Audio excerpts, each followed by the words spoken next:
La UIL FP Friuli Venezia Giulia ha proclamato lo stato di agitazione della polizia locale del comune di Udine e richiesto l'avvio della procedura di raffreddamento e conciliazione in prefettura. Decisione maturata a seguito delle assemblee del 26 agosto dopo che la richiesta formale di un incontro urgente avanzata il 10 agosto a sindaco De Toni e comandante è rimasta del tutto priva di riscontro, precludendo qualsiasi dialogo preventivo sull'organizzazione del lavoro.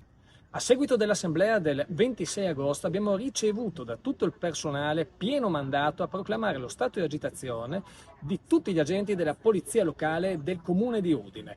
Questo perché non abbiamo ricevuto le risposte alle domande che abbiamo posto all'amministrazione. Tutto nasce dal nuovo impiego degli agenti per i servizi allo stadio.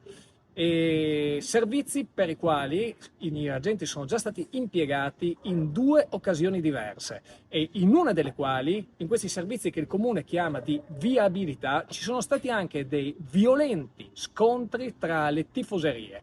Il nodo centrale dell'avvertenza riguarda l'utilizzo sistematico degli agenti nei servizi di viabilità in occasione delle partite di calcio allo stadio di Udine, FVG Cup, Coppa Italia e anche prima di campionato. Modalità che quindi non è stata un caso isolato come originariamente prospettato. A fronte dei gravi episodi di violenza poi tra tifoserie verificatisi il 15 agosto in Udinese Padova viene sollecitata una puntuale valutazione dei rischi operativi e la definizione di garanzie e misure di tutela adeguate a salvaguardare l'incolumità degli operatori.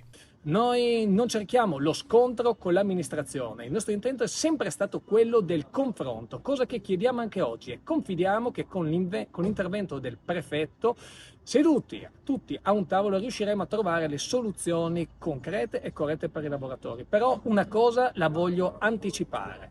Per quanto riguarda la polizia locale del comune di Udine, per i loro diritti, per la loro sicurezza, per il loro trattamento economico, non siamo disposti a fare nemmeno un passo indietro. L'avvertenza punta a fare piena luce sull'applicazione del trattamento economico spettante al personale e sulla corretta attribuzione dei costi per i servizi di polizia locale resi nell'interesse di soggetti privati.